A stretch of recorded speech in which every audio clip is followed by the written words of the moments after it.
सुप्रभात प्रिय अभिभावकगण, सहयोगी शिक्षकवृंद एवं प्यारे बच्चों। सूक्ष्म जगत में आगत परिवर्तन दैवीय प्रवाह के रूप में परिलक्षित होते हैं, जबकि स्थूल जगत के परिवर्तन ध्वंसात्मक और सृजनात्मक दोनों रूप में दिखाई पड़ते हैं।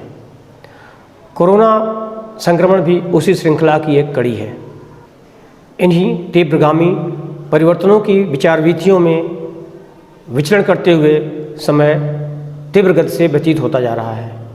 ऐसे में हमारी नैतिक जिम्मेदारी बनती है कि परिस्थितिजन परिवर्तनों के साथ सामंजस्य स्थापित कर हम अपने कर्तव्य पथ पर प्रवृत्त रहें। इन्हीं परिवर्तनों को स्वीकार करते हुए विद्यालय ऑनलाइन और ऑफलाइन दोनों तरह की कक्षाएं संचालित कर रहा है, जिससे कि आपका अध्ययन बाधित न हो। साथ ही साथ बच्चों की क्वेरीज और उनकी समस्याओं के निस्तारण हेतु डाउट क्लासेस भी ऑनलाइन चलाई जा रही हैं, जिसमें बच्चे अपनी समस्याओं को, अपने सवालों को टीचर से पूछकर अपनी समस्याओं का निदान प्राप्त कर सकें। इन सब व्यवस्थाओं के बावजूद भी मैं आपको बताना चाहूँगा कि आत्मबल ही विकास का आधार है। महान व्यक्तित्व संपन्न जीवन मूल्य व्याख्यान या प्रवचन में नहीं, बल्कि उसे जीवन में हृदयंगम करने में सन्निहित है। कहा भी गया है, पर उपदेश कुशल बहु तेरे, जे आचरई ते नर न घनेरे। कथनी से अधिक करनी बोलती है। अंग्रेजी में भी कहा गया है, action speaks louder than words. बच्चों, एक बात हमेशा ध्यान रखें, जीवन जीना एक कला के साथ साथ तपस्या भी है। जियो तो प्राण ढाल दो जिंदगी में, और मन ढाल दो जीवन रस के उपकरणों में। समय अमूल्य है, अतः आप अपने जीवन में स्थिरता और दृढ़ता लाएं।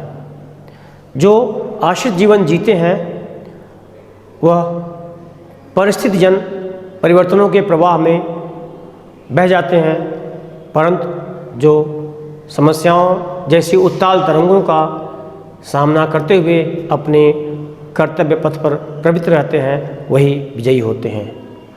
स्मरण रहे कि एक आशावादी व्यक्ति को हर समस्या का समाधान दिखाई पड़ता है, परंतु निराशावादी व्यक्ति को समाधान में भी समस्या नजर आती है। जिस व्यक्ति को अपने कर्म पर अटूट विश्वास हो, वो अपनी सारी समस्याओं का निदान अपने आत्मबल से स्वयं ढूंढ लेता है। दशरथ मांझी और अरुणिमा सिन्हा इसके ज्वलंत उदाहरण हैं।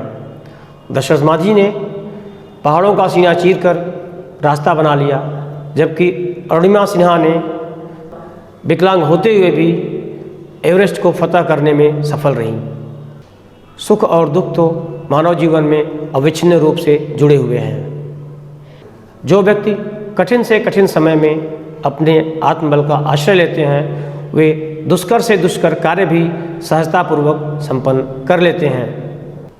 अपने लक्ष्य को वही लोग वेद पाते हैं जो अपनी गलतियों का खुद अवलोकन करते हैं और समय पर उसमें सुधार कर लेते हैं।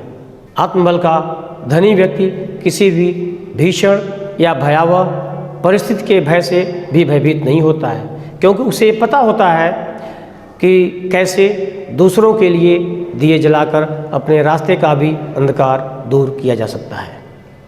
ऐसे लोग परिस्थितियों को सदैव अपने नियंत्रण में रखते हैं, क्योंकि वो जानते हैं कि समस्याओं के छत्ते से निकली मधुमक्खियाँ हमेशा समस्याओं के डंक ही मारती हैं। जैसा कि प्रसाद जी ने कहा भी है, दुख की पिछली रजनी बीच विकसता सुख का नवल प्रभात।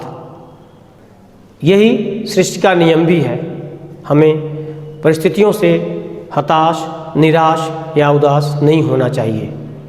अस्तु, आइए आज संकल्प लेते हैं। यदि सोचने की लत है तो ऊंची बात सोचें। यत्न करना चाहते हैं तो ऊपर उठने का यत्न करें। यदि दृष्टि उठाते हैं तो ऊपर उठाएं।